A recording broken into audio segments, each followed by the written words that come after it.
የጋይዮስ ማዕድ መንፈሳዊ ማዕድ ይቋደስ። አንዲት ወጣት ባለሙያ ጋብዘናል። ስሜ ርሆቦት አያሌው ይባላል። በሙያዬ መረጃ አጣሪ ወይም ደግሞ ሀቅ አጣሪ በመባል የሚታወቅ አንድ የሚዲያ ሰው ምን አይነት ስብዕና ሊኖሩ ይገባል? ባያዝ ከምንለው ወይም የሆነ አንድን ጥግ ከመያዝ መራቅ አለበት።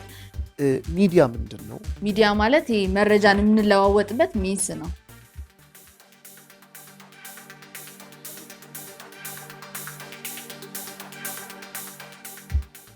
በጣም ነው የምናመሰግነው ርሆቦት፣ ጥሩ ጊዜ እየሰጠሽን ያለሽው። አንድ ጥያቄ ልጠይቅ። መቼም አሁን የየትኛው የሚዲያ ዘርፍ ነው በዋናነት እየተቆጣጠረ ያለው ብዬ አልጠይቅም፣ ግልጽ ስለሆነ። ግን አጠቃቀማችን ምን መምሰል አለበት? በተለይ እንደ አማኝ ክርስቲያን የማህበራዊ ሚዲያ አጠቃቀማችን ምን መምሰል አለበት? ድንገት ደግሞ በአሃዝ የሚታወቁ ነገሮች ካሉ እነሱ በምን ያህል ደረጃ እየተጠቀምን እንዳለ እንድናውቅና ደግሞ አጠቃቀማችን ምን መምሰል አለበት የሚለውን ነገር ትንሽ ነገር ብትነግሪኝ። ኦኬ፣ ምን ያህል በአሃዝ እንግዲህ ብዙ እኛ ሀገር ዳታ የለም። በስራዬም እንደማየው ከሆነ ብዙ ነገሮች አይጠኑም። ግን ደግሞ አሁን ላይ ኦልሞስት ከ116 ሚሊዮን አካባቢ ሰው 120 ሚሊዮን አካባቢ አለ ተብሎ ይታሰባል። ኦልሞስት 20% ኢንተርኔት አክሰስ አለው ኦር ኢንተርኔት ተጠቃሚ ነው። ከዛ ውስጥ ማለት ወደ 24 ሚሊዮን አካባቢ 2021 ላይ በነበረ ጥናትና ከዛ ውስጥ እንግዲህ እንዲሁ በግምት ራሱ ማወቅ የምትችለው ወጣቱ ነው ማለት ነው። ያ ሁሉ ተጠቃሚ ብለህ ነው የምታስበው። ለምን አብዛኛው የኢትዮጵያ ክፍል ወጣት ነው። የተማረ የምትለው ይህንን ነገር አክሰስ ማድረግ የሚችል ከተማ ያለ ብለህ የምታስበው ወጣቱ ነው። ሶ አብዛኛው ሶሻል ሚዲያ ተጠቃሚ ወይም ኢንተርኔት ተጠቃሚ ወጣቱ ነው። ወጣቱ እንዴት መጠቀም አለበት? በጥንቃቄ በሚለው ነው የሚይዘው። ምክንያቱም እኒህ ሶሻል ሚዲያዎች እነዚህ ፕላትፎርሞቹ ሁሉም የየራሳቸው አይነት ልዩነት ምናምን ቢኖራቸው፣ አሁን ቲክቶክ ቪዲዮ ብቻ ነው፣ ፌስቡክ ጽሁፍም ቪዲዮም አለው፣ የተለያየ አይነት ኔቸር ቢኖራቸውም ግን አንድ የሚያደርጋቸው ነገር ፕሮዳክታቸውን እየሸጡልህ ነው። ሶ አስማች አስ ፖሲብል እዛው እንድትቆይ ነው የሚፈልጉት። አልጎሪዝሙ አሰራራቸው እንድትግባባበት ከሰው ጋር እንድትገናኝበት ምናምን አላማ ይዘው ቢመጡም ግን እንድትቆይ ነው የሚፈልጉት። ታይምህን ኢንቨስት እንድታረግ፣ ኤነርጂህን ኢንቨስት እንድታረግ፣ እያንዳንዱ አስተሳሰብን አእምሮህን ኢንቨስት እንድታረግ፣ እንዲቆጣጠር እሱን ነው አሰራራቸው። እና እንደውም ብዙ ጊዜ አሁን ፌስቡክ ፊድ አይደል የሚባለው፣ ፊድ እያደረገን ነው እሱ ገባ። እኛ ከሱ ኮንሱም እያደረግን ነው እንጂ እኛ ስለ እንትን እያደረግን አይደለም። እኛ መርጠነው ምናምን ነገር ስለሆነ አይደለም። እሱ በቃ እኛም ፊድ እያደረገ ነው፣ እኛ እየበላንለት ነው ማለት ነው። ምን ጥቅም ያገኛሉ? ያው በጣም እነሱ ገንዘብ ያገኛሉ በአድቨርታይዝመንት ምናምን። እሱ እንዳለ ሆኖ ግን አስማች አስ ፖሲብል እሱን ጥቅማቸውን ለማስጠበቅ እኛን መያዝ ነው የሚፈልጉት። እኔ ዛሬ 2 የእግር ኳስ ነክ ቪዲዮ ሳይ የምትፈልገው እቺ ልጅ እግር ኳስ ነው ማለት ነው ብሎ ቀጣይ ማሽን ለርኒንግ ይባላል። ማሽኑ እኛን ነው የሚማርን። የኔ አይነት ኮፒ አንድ ይሰራና እኔ የምፈልገውን ነገር ለዛ ማሽን ያስተምረዋል እንደማለት ነው በአጭር አማርኛና እንቺ ልጅ ኳስ ነው የምትወደው እያለ ልክ መጠቀም ያቆምኩ የመሰለው ጊዜ ስለ ኳስ ያመጣልኛል። የትም አልሄድበትም ማለት ነው። ገባ? እንዴት ነው መሰለ ኖርማሊ አሁን እኔ ስክሮል ስናረግ ሶሻል ሚዲያ ላይ አሁን ፌስቡክ ላይ ስክሮል ስናረግ ዝም ብለን ኒውስ ፊዳችንን ስናይ የምናነበውን ጽሁፍ ወይም ደግሞ የምናየው ፎቶ ላይ ምን ያህል ሰከንድ እንደፈጀን ያውቃሉ ኦር ይማራሉ። እሱ ብዙ ሰዓት የፈጀህበትን ኮንቴንት አንተ የምትፈልገው አንተ ኢንተረስትድ የሆንክበት ነው ማለት ነው እያለ የሆነ መሀል የማትፈልገው ነገር ይመጣና መሀል ላይ ደግሞ የምትፈልገው አይነት ነገር ይይዛሃል ማለት ነው። እንዳትወጣባቸው እንዳትሄድ። አንዳንዴ እኔ ራሱ ይገርመኛል በጣም ከቅርብ ጊዜ በኋላ ማስተዋል የጀመርኩት ምንም ሳልጠቀም ስተው ዋይፋይ ብዙ ጊዜ በስራ ምክንያት ኦን ነው፣ ሁሌ ኢንተርኔት ምናምን ኦን ነው እና ኖቲፊኬሽን ይመጣልኛል እና ምንም የማይመለከተኝ ነገር ፖስት አድርጓል ወይ ይህን ቪዲዮ አይተሽዋል ምናምን ብሎ ይመጣልኛል ኖቲፊኬሽን። ላይክ ያደረኩት ፔጅ ላይ ሆን ሁሉ ይችላል ግን ለምን ዝም አልሽ ነይ ምናምን እንትና የእንትናን ፎቶ ላይክ አደረገ ብሎ ያመጣልኛል። just because እዛ ሰው ላይ ኦር እዛ ፔጅ ላይ እንትን እንደምቆይ ስለሚያውቅ ማለት ነውና እኛን ነው የሚማረን። ሶ ይሄን ነገር ካልነቃን ጊዜያችንን አስተሳሰባችንን ሁሉ ነገራችንን ነው የሚቆጣጠረው ማለት ነው። አስተሳሰባችን እንዴት ይቆጣጠራል የሚለው እኛ ሀገር በተለይ አሁን ላይ ካለንበት ፖለቲካል ኤቭሪቲንግ ከሃይማኖት በለው ከፖለቲካ ከሁሉም ነገር ብዙ ነገራችን ጥግና ጥግ ነው ካስተዋልክ። ሶሻል ሚዲያ ደግሞ ለዛ በጣም የተመቸ ነው። ለምን ዛሬ አንድን ብሔር ወር አንድን አካል አንድን ሃይማኖት የሚቃወም ነገር ላይ ፎከስ አረግ ሲያይ ሶሻል ሚዲያ ነገም የሚያመጣልኝ እሱን ነው።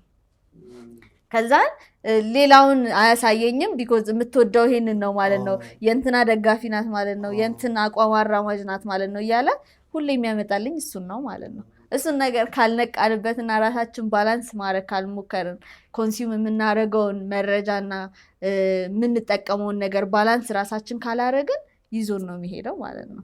ሶ በጣም ፖላራይዝድ የሆነ ይሄ ጥግና ጥግ የሆነ አስተሳሰብ እንዲበዛ ያረገውም ያ ነው። ያደጉት ሀገራት ራሳቸው ናቸው የሰሩት ይሄንን ፕላትፎርም፣ ግን ደግሞ እንደሚቸገሩበት ስለሚያውቁ ስለ ሚዲያ አጠቃቀም ሶሻል ሚዲያ ብቻ ሳይሆን አጠቃላይ ሚዲያ አጠቃቀም ንቃት ይባላል፣ ወይም ደግሞ የሚዲያ አጠቃቀም ክህሎት በእንግሊዝኛው ሚዲያ ሊትሬሲ የምንለው ትምህርት ውስጥ ከፕሪስኩል ጀምሮ ከመዋዕለ ሕጻናት ጀምሮ ካሪኩለም አለ ስለ ሚዲያ አጠቃቀም የሚማሩበት። ሶ ምንም ያህል ክፉ የሚመስል መሳሪያ ቢኖርም እንዴት መጠቀም እንዳለባቸው እየተማሩ ይጠቀማሉ። ዘን አዘይንዶ ዘዴ የነሱ ምርጫ ነው የሚሆነው ማለት ነው በንቃት የመጠቀም ያለ መጠቀም። እኛ ጋር ግን አሁን ላይ ገና 4 ዓመት አሉ ነው ይሄ ኢሹ መነሳት ከጀመረ። እንኳን ካሪኩለም ሊገባ ይቅርና ሚዲያ ላይ የሚሰሩ ሰዎች ኮንሰፕቱን አያውቁትም።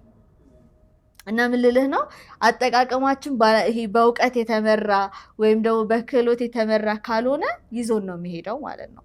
ሶ በጣም መንቃት አለብን።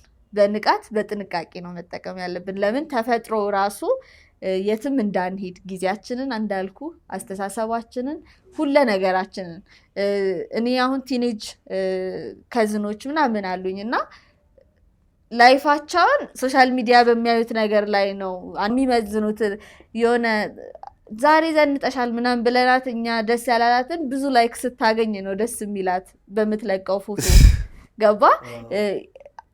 አሁን እኛም እኮ ፎቶ እንለቃለን፣ ግን ሶሻል ሚዲያ ነው የሚለውን ነገር በተለይ ካላወክ በቀር ዲፕሬሽን ውስጥ የሚገባው ሱሳይዳል ሁሉ የሚሆነው ሰው ሶሻል ሚዲያ ላይ በሚያየው ነገር በአንዴ አይደለም ቀስ በቀስ ሳናውቀው ይዞን ስለሚሄድ ነው። እና በጥንቃቄና በንቃት ነው መጠቀም ያለብን ማለት ነው። እንደው ከዚህ ጋር ግን አያይዘሽ አሁን የምትሰሪበት ኢንፎርም አፍሪካ በሱ ስር ያለ አንድ ፕሮጀክት ነው አይደል? የዚህ ሀቅ ቼክ ቅድም ትንሽ ነካክተሽልናል። በደንብ የሚሰራውን ስራ ዘርዝረሽ ብታስረጅንና ከሱ ጋር የተያያዙ ግን ይሄንን የሚመለከቱ ወጣቶች ሊያገኙት የሚገባ ነገር አለ ብለን እናስበዋለንና እሱን እየተነጋገር እንቀጥላለን። ኢንፎርም አፍሪካ በቅርቡ የተመሰረተ 1 ዓመት አካባቢ ሆኖ ገና ከተመሰረተ የሚሰራው የሚዲያ ቴክኖሎጂ፣ የሚዲያ ንቃት አጠቃቀም የመሳሰሉት እዛ ውስጥ ደግሞ ሀቅ ማጣራት አለ፣ ስልጠናዎች አሉ፣ የተለያዩ ነገሮች አሉ። ኢንፎርም አፍሪካ ውስጥ ያለው አንደኛው እና እኔ የምመራው የስራ ክፍል ወይም ደግሞ ፕሮጀክት ሀቅ ቼክ ይባላል። ሀቅ እንግዲህ ሀቅ ነው። ሀቅ አማርኛው ሀቅ፣ ቼክ ደግሞ ማረጋገጥ ነው። ስለዚህ ሀቅን ማጣራት፣ ሀቅን ማረጋገጥ፣ መረጃ ማረጋገጥ እንደማለት ነው ማለት ነው። እዛ ላይ ምንድነው የምንሰራው? ፎከስ አድርገን ሶሻል ሚዲያ ላይ ከሶሻል ሚዲያ ደግሞ ያለውን የተጠቃሚ ብዛት በማየት ፌስቡክ ነው እኛ ሀገር ባይዜ ብዙ ሰው ኢንተርኔት ስትለው ፌስቡክ ነው የሚያስበው።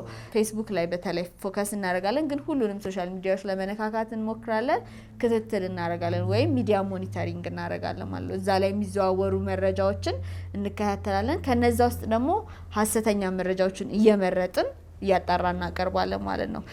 እንዴት ነው የምንመርጣቸው? ያው አንደኛ ከሚያመጡት ጉዳት እኒህ ሀሰተኛ መረጃዎች ግጭትን ያስፋፋሉ፣ ጥላቻን ያስፋፋሉ ወይስ ጉዳት ያደርሳሉ? ምንድን ጉዳት አለው የሚለውን ከዛን ብዙ ሰው ጋር ደርሷል ወይስ ማንም አላየውም ምናምን የሚለውን የተለያዩ ክራይቴሪያ አለን። እነሱን እያጣራን በእንግሊዝኛና 4 የሀገር ውስጥ ቋንቋዎች ነው የምናቀርበው።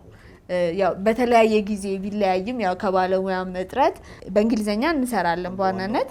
ከዛም በአማርኛ፣ በአፋን ኦሮሞ፣ በትግርኛና በሶማሊኛ በተለያዩ ጊዜያት ላይ በዋናነት ግን አማርኛ፣ ትግሬኛና አፋን ኦሮሞ ብዙ ጊዜ ላይ ፎከስ አድርገን እንሰራባቸዋለን። በእነዚህ ቋንቋዎች ደግሞ እያጣራው መረጃዎች ይሄ መረጃ ውሸት ነው እንዲህ ነው ምክንያቱም ብለን ማስረጃ እያቀረብን በዚህ ምክንያት ይሄ መረጃ ውሸት ነው ተጠንቀቁ፣ ወይም ደግሞ ሐሰተኛ መረጃ ነው ምንም እርምጃ ተሰዱ የመሳሰሉትን እንደዛ እያደረግን ነው ማለት ነው የምናቀርበው። ኦኬ አሁን እኔ ባለችኝ እንኳን ትንሽ መረጃ እንደዚህ በሶሻል ሚዲያ በተለይ በፌስቡክ እኛ ሀገር እንዳልሽው በዋናነት እሱ አካባቢ ነውና ከግለሰብ ህይወት አንስቶ ወደ ቤተሰብ አካባቢ ያለ አገር ራሱ እስከ መናጥ እንደሚደርስ ምንም አሁን እውቀት ምናምን ብዙ ራሱ ሪሰርች የምታደርጊው ነገር ፊት ለፊት የምናየው ነው። እሺ እናንተ በዚህ መንገድ ታጣሩታላችሁ። ግን አንድ ኢንዲቪጁዋል ሰው አን ኦርዲናሪ ፐርሰን አንድ መደበኛ ሰው የሆኑ ማያዎች ይኖሩን ይሆን ወይ የሆኑ ያልተጣሩ ወይ ትክክለኛ ያልሆኑ መረጃዎች ሲመጡ በእኛ አቅም እናንተ ጋር ደርሶ የሚጣራው እንደተጠበቀ ሆኖ እንደ አንድ መደበኛ ተጠቃሚ ግን ልንለይባቸው የምንችላቸው እንደው ነገሮች ካሉ እሱን ብትጠቁሚ።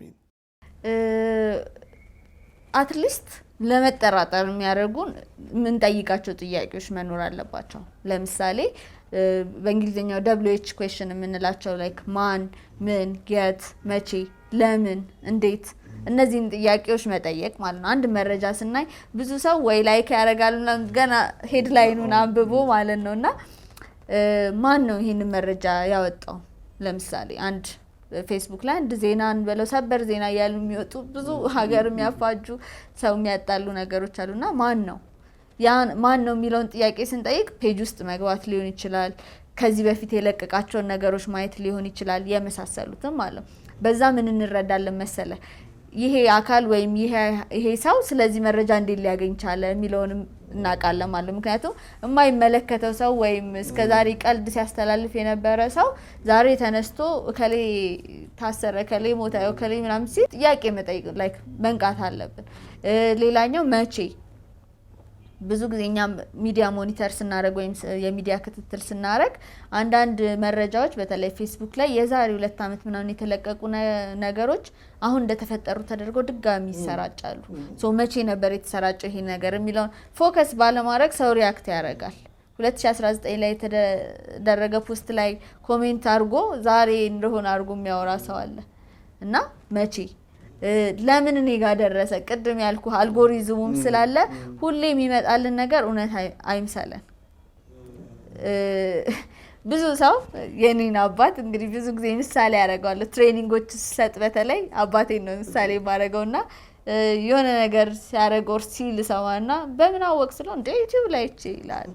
ዩቲዩብ ላይ የምናየው ነገር ሁሉ እውነት አይደለም የሚለውን አሁን ከነገርኩት በኋላ መጠራጠር ምናምን ሁሉ እንትን ያለውና አብዛኞቻችን ሶሻል ሚዲያ እንዴ አሁን ራሱ ነው ያመጣልኝ እንላለን። ኔክስት ቢኮዝ የምንፈልገውን ነገር ስለሚያመጣ ቅድም እንዳልኩ ያመጣልናል። ሶ እንዴት እኔ ጋር ሊመጣ ቻለ? እውነት ስለሆነ አይደለም ሁሌ የሚመጣልን ማወቅ ያለብን እውነት ስለሆነ ሳይሆን ስለዛ ጉዳይ ኢንተረስትድ እንደሆነ ስለሚያውቅ ውሸቱንም እውነቱንም ያለውን ነገር እንዳለ ነው መርጦ የሚያመጣልን። ስለዚህ እንዴት ከዛ ኢቭን ታው አመንበት እንበል ያንን ሼር ለምንድን ነው የምናደርገው የሚለውን ራሳችንን መጠየቅ አለብን።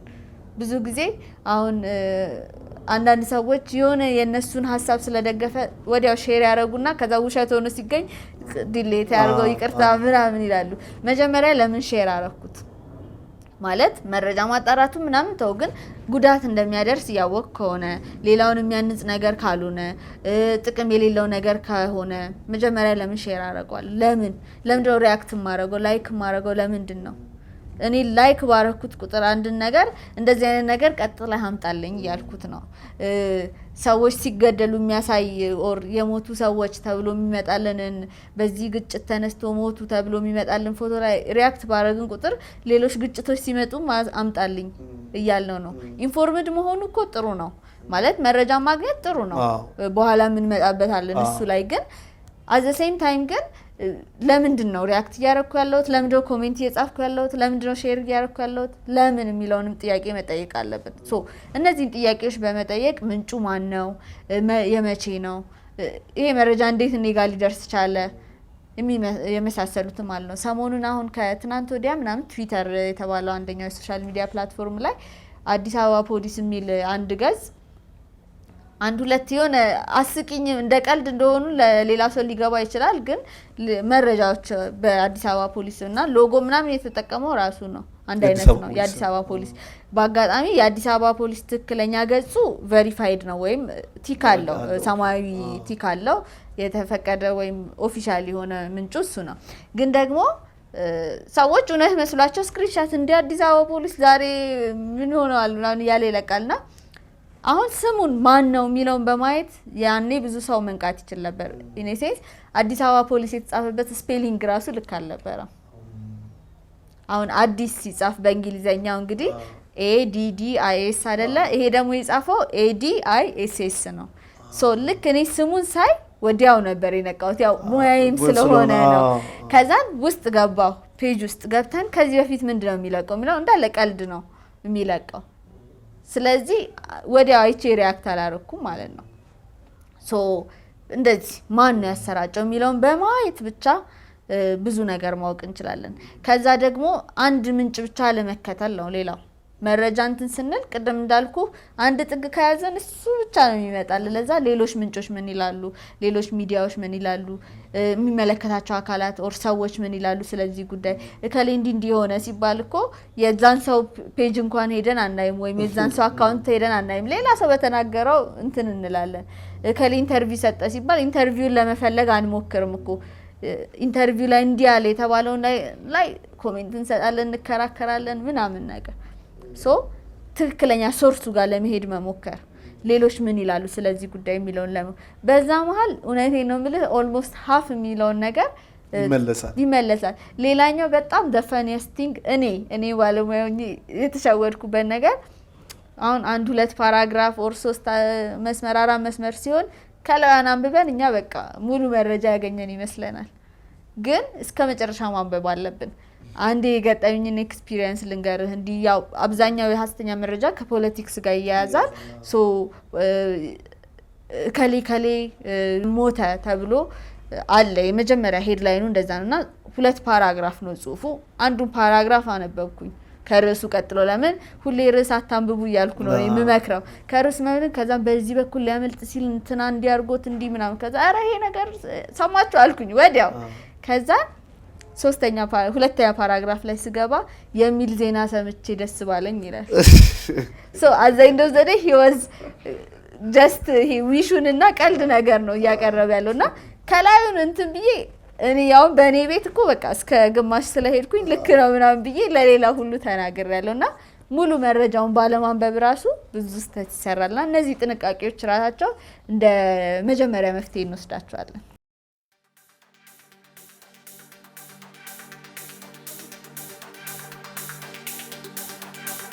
የማህበራዊ ሚዲያ ምን አይነት የሆነ በጎ ኮንትሪቢዩሽን ደግሞ ሊኖረው ይችላል? ለመማር ለማወቅ ሌላው ምን እያደረገ ነው የሚለው ከሌላው ሀገር ራሱ ለመማር ይጠቅመናል። ወጣት ነሽ፣ ኃላፊነት ላይ ነው ያለሽው፣ 10 ባለሙያዎች ባሉበት የሙያ ዘርፍ አንዷ ነሽ። ደግሞ በዚህ በኩል ጌታን መከተል አለ። እነዚህ ነገሮች እንዴት ነው ተጣጥመው የሚሄዱት? ወጣትነቱም እንዳለ ሆኖ እሱን ላይፍ ለመኖር ባላንስ ለማድረግ ሞክራለሁ። አት ዘ ሴም ታይም እንደ ክርስቲያን ደግሞ ስራዬንም ደግሞ አፌክት በማያደርግ ሁኔታ እንደዛ ደግሞ አጣጥሞ ሁሉንም ባላንስ አድርጎ ለመኖር ነው የምሞክረው።